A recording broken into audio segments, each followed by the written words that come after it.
ఒకటి దగ్గర తగ్గడం వల్ల ఒక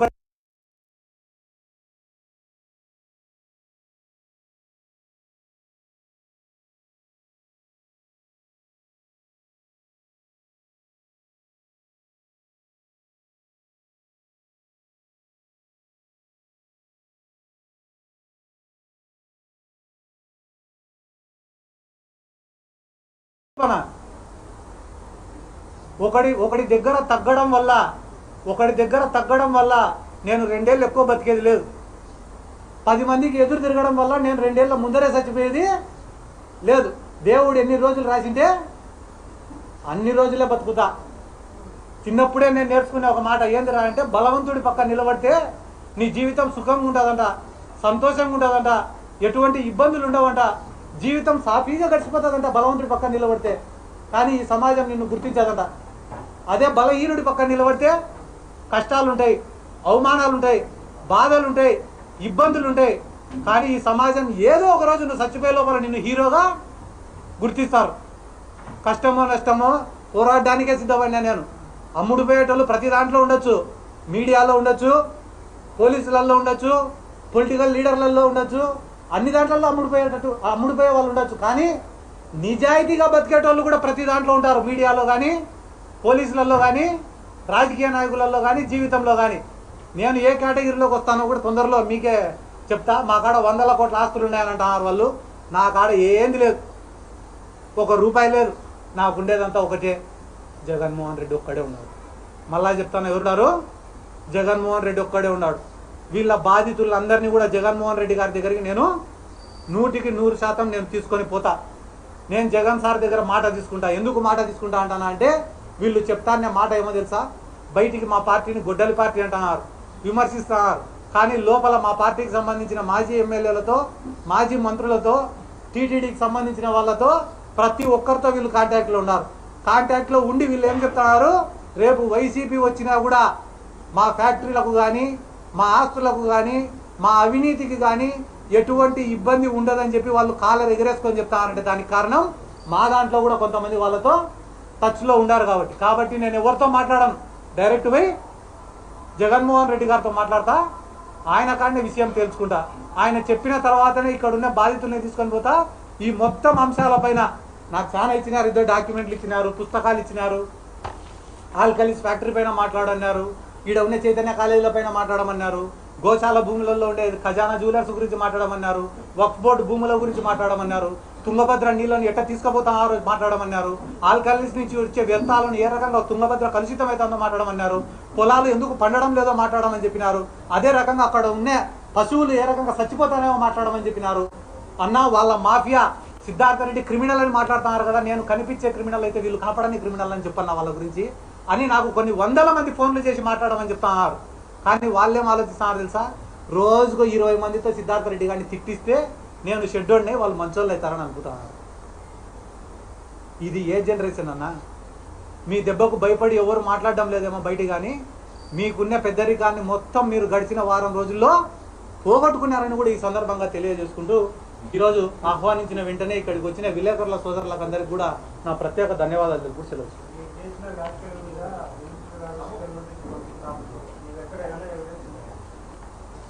నేను మీకు ఒక మాట చెప్పిన, ఎవిడెన్స్లు అన్నీ కూడా నేను ప్రొడ్యూస్ చేస్తా.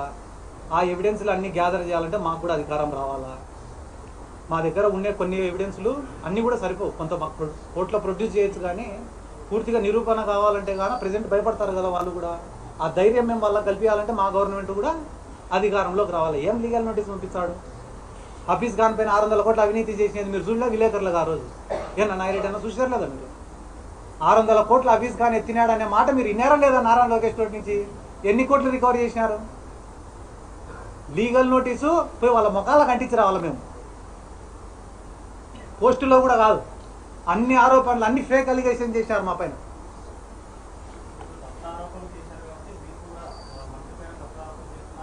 నేను తప్పుడు ఆరోపణలు చేసే ప్రసక్తే లేదు, నిరూపిస్తా అంటున్నా. నేను నిరూపిస్తా అంటున్నా. ఈడ ఓర్వకల్లు కాడ ల్యాండ్ల గురించి కూడా నేను మీ దగ్గర ప్రస్తావించిన. 1100 ఎకరాలు వాళ్ళ కుటుంబానికి సంబంధించిన వ్యక్తులకే అలాట్ చేసినారని చెప్తానా. ఈ కర్నూలులో వక్ఫ్ బోర్డు ప్రాపర్టీల కాడి నుంచి, గోశాల భూముల దగ్గర నుంచి, డాటెడ్ ల్యాండ్లను తీసుకొని పట్టాలు చేయించుకునే కాడి నుంచి ప్రతిదీ డాక్యుమెంట్లు ఎవిడెన్స్లు గ్యాదర్ చేస్తున్నారని మీకు చెప్తున్నా. మీరు ఏమన్నా 15 నిమిషాలు మాట్లాడినా కదా, 15 నిమిషాలు మాట్లాడినా అన్న.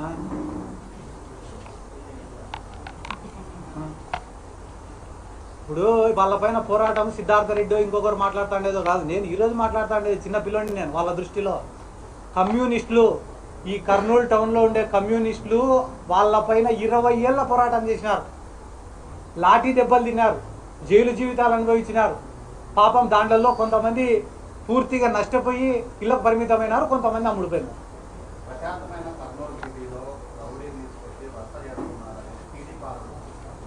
రౌడీయిజం ఎక్కువైందని వచ్చినా. నేను రౌడీయిజం చేయడం లేదు. నిన్న మొన్నటి నుంచి నా పైన ప్రెస్ మీట్లు పెట్టే వాళ్ళందరి లిస్టు తిను. దాంట్లో ఒకటిపైన, ఇద్దరిపైన, ముగ్గురిపైన మర్డర్ కేసులు లేవు అంటే నువ్వేం చెప్తే అది చేస్తాను. ఆ మర్డర్ కేసుల కోసం ఎవడెవడొచ్చి ఎవడెవడు కాలుకుంటున్నా నేను నిరూపిస్తా. సిద్ధార్థ రెడ్డితో ఒక ఫోటో దిగిపోతే చాలనుకునేటోళ్ళు నా గురించి మాట్లాడేది చూస్తాను. ఈరోజు సిద్ధార్థ రెడ్డి ఇంటి బయట కూర్చొని గంటలు గంటలు ఎప్పుడు బయటకు వస్తాడో ఒక ఫోటో దిగిపోదామా చాలనుకునేటోళ్ళు నా గురించి మాట్లాడుతున్నారు. ఎందుకు? ఆడ డబ్బులు వచ్చాయనో, రాత్రికి చిల్లర పడుతుందనో. రౌడీజం కథ నాకేం చెప్తారన్న? ఎంతమంది రౌడీలకు డబ్బులు ఇచ్చి మేపుతున్నారో మీకు తెలీదా అన్న? మీకు తెలియకుంటే నన్ను అడగండి, చెప్తా.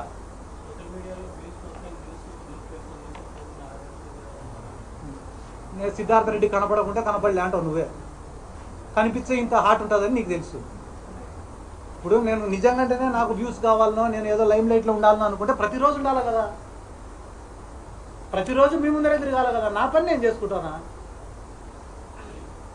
నా పని నేను చేసుకుంటానా? నా జీవితం నేను బతుకుతానా? నాకు యువజన విభాగం వర్కింగ్ ప్రెసిడెంట్గా ఒక పదవి ఇచ్చినారు. ఆ పదవి ఇచ్చినప్పుడు యువజన విభాగం టౌన్ ప్రెసిడెంట్కు ఒక అన్యాయం జరిగినప్పుడు మాట్లాడాల్సిన బాధ్యత నా పైన ఉందా లేదా? నా బాధ్యత ప్రకారం నేను వచ్చినా.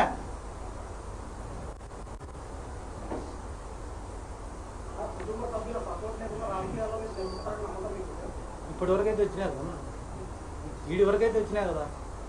నేను నమ్మినేది ఒకటే, నాకు ఎవరు వాళ్ళు చెప్పినట్టు కుటుంబ సభ్యులో డబ్బులో లేకపోవచ్చు. నేను నమ్మినేది 2. ఈరోజు నేను ఎవరు నేను పిలిచాలా? మీడియా వాళ్ళని తప్ప ఎవరిని పిలిచాలా? మీరు ఇంటి బయటికి పోతే 1000 మంది ఉన్నారు. వాళ్ళని నేను పిలిచినానా?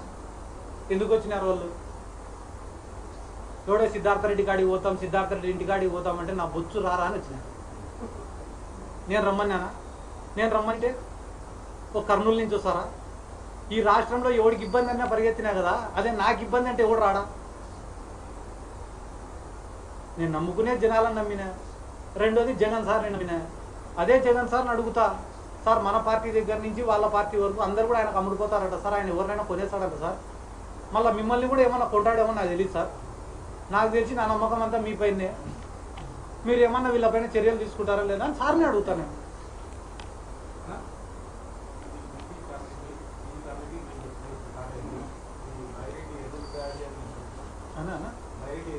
అన్న నేను చాలా సింపుల్గా చెప్తాను, నేను ఎవరిపైన ఎదురుదాడి చేయలేను.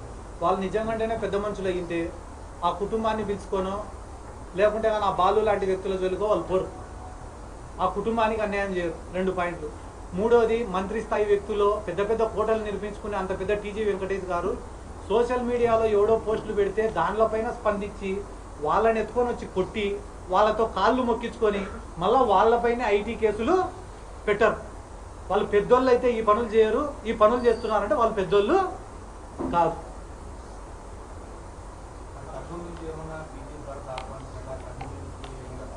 అన్న ఒక ఇష్యూని పట్టుకొని రాజకీయంగా వాడుకునేంత పనికిమాల నుండి నేను కాదు. కర్నూలులో వచ్చి నేను నిలబడాలంటే కర్నూలులో ప్రతి వార్డు తిరగాల, ప్రతి వార్డులో వర్గాన్ని తయారు చేసుకోవాలా, పార్టీ కోసం కష్టపడాలా, ప్రజల సమస్యలు తెలుసుకోవాలా, వాటిపైన గలమెత్తాలా, ప్రజల నమ్మకాన్ని సంపాదించాలా. ఇవన్నీ అయిపోయిన తర్వాత కర్నూలు నుండి పోటీ చేస్తానని చెప్పి నేను చెప్పాలి. ఒకరోజు నేను విమర్శిస్తేనే మొత్తం నందికొట్కూరు, కర్నూలులో సిద్ధార్థ రెడ్డి, భరత్ అని మాట్లాడుకోవడం వల్ల ఒకటే రోజు నేను ఎమ్మెల్యే అభ్యర్థిని అయిపోను, ఎమ్మెల్యేని అంతకన్నా అయిపోను. నందికొట్కూరులో కొన్ని ఏళ్ళు కష్టపడి గ్రామంలో ఒకనొకప్పుడు వైఎస్ఆర్ కాంగ్రెస్ పార్టీలో నేను చేరేటప్పుడు నా ఎంట 100 మంది రావడానికి భయపడినారు. ఎన్నో ఏళ్ళు కష్టపడి గడప గడప తిరిగిన తర్వాత ఒక వర్గాన్ని ఏర్పాటు చేసుకొని ప్రతి గ్రామంలో ఒక సర్పంచ్ అభ్యర్థిని నిలబెట్టుకునే స్థాయికి నేను వచ్చినా. ఒక అంశాన్ని వాడుకొని రాజకీయం చేసి వాళ్ళు ఎవరో పోటీ చేద్దామంటే ఎంతసేపు ఆయన టీడీపీ పార్టీ వద్దు, నాకు వైసీపీ పార్టీ వద్దు, ఇండిపెండెంట్గానే తగలచ్చు మేము ఇద్దరు. ఆయన అధికారాన్ని అడ్డం పెట్టుకొని టీడీపీ తరపున నిలబడాల్సిన అవసరం లే, నేను జగన్ సార్ బ్రాండ్ని అడ్డం పెట్టుకొని వైసీపీ తరపున నిలబడాల్సిన అవసరం లే, ఇండిపెండెంట్గా నిలబడిన సార్. కానీ దానివల్ల వచ్చే లాభం ఏముంది? నేను అడిగే ప్రశ్న, కుటుంబానికి న్యాయం చేస్తారా చెయ్యరా? దాన్ని తప్పుదారి పట్టించే విధంగా సిద్ధార్థ రెడ్డి రౌడీ, క్రిమినల్, గుండా వాళ్ళు నన్ను తిట్టిస్తున్నారు కదా. తిట్టేటోళ్ళల్లో 80% మంది దగ్గర నాతో దిగిన ఫోటోలు లేకుంటే కానీ నేను రాజకీయం కాదు.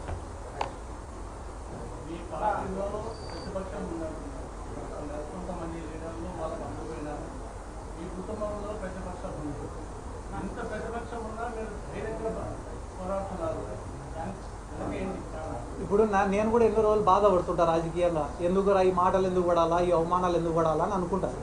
అనుకున్న ప్రతిసారి ఇక్కడ ఉన్న 100 మందో 200 మందో వస్తారు, నాకు ధైర్యం చెప్తారు, సర్ది చెప్తారు, మేము నీకు సపోర్ట్గా ఉన్నామంటారు. మళ్ళీ ఇంతమంది ధైర్యం ఏం లేనప్పుడే రాజకీయాల్లోకి వచ్చినాం కదా, ఇంతమంది ధైర్యం ఉన్నప్పుడు ఇంకంతకన్నా ఏం కావాలన్నా? ఇప్పుడు ఆయన అన్నారు, పెద్ద ఆయన టీజీ వెంకటేష్ గారు కూడా ఏముంది, నువ్వు 10 మందిని పిలుచుకొస్తే నేను 100 మందిని పిలుచుకొస్తాను. మీరు 100 మందిని పిలుచుకొని రావాలని ఒక్కొక్కరిని 10,000 ఇవ్వాలా, ప్యాకెట్లు ఇవ్వాలా? సిద్ధార్థ రెడ్డి గారు చక్కగా వచ్చి రోడ్డు మీద దిగిన 50 మంది 100 మంది వచ్చారు రారు చూద్దాం. ఆయన స్థాయి వ్యక్తి మాట్లాడాల్సిన మాటలు కాదు. ఒకవేళ జగన్మోహన్ రెడ్డి అడిగిన డిమాండ్ నెరవేర్చిన పక్షంలో మీరు అడిగారు కదా, జగన్ సార్ దగ్గర నెరవేరకపోవడం అంటూ ఏముండదన్నా, ఆయన దృష్టికి పోవాలి. ఇక్కడ జరుగుతున్నటువంటి అరాచకాలు కానీ, వైసీపీ కేడర్ పడుతున్న ఇబ్బందులు కానీ అన్నీ జగన్మోహన్ రెడ్డి గారికి తెలియాలి. నిన్న మొన్న ఎవరో మా పైన కామెంట్స్ చేసినారు. వాళ్ళు కానీ వైఎస్ఆర్ కాంగ్రెస్ పార్టీ గవర్నమెంట్లో మేమే వాళ్ళకు తగిన రీతిలో బుద్ధి చెప్పినంటే వాళ్ళు ఈ మాటలు మాట్లాడే వాళ్ళు కాదు. మళ్ళా నెక్స్ట్ గవర్నమెంట్ వచ్చినప్పుడన్నా కూడా ఈ కర్నూలులో గ్రూప్ రాజకీయాలు లేకుండా ఒక బలమైన నాయకుడిని పెట్టుకొని క్యాడర్కి ధైర్యం ఇచ్చి క్యాడర్ని బలవంతుల్ని చేస్తే ఇటువంటి ఇబ్బందులు రావు. అదే అదే అదే నేను కూడా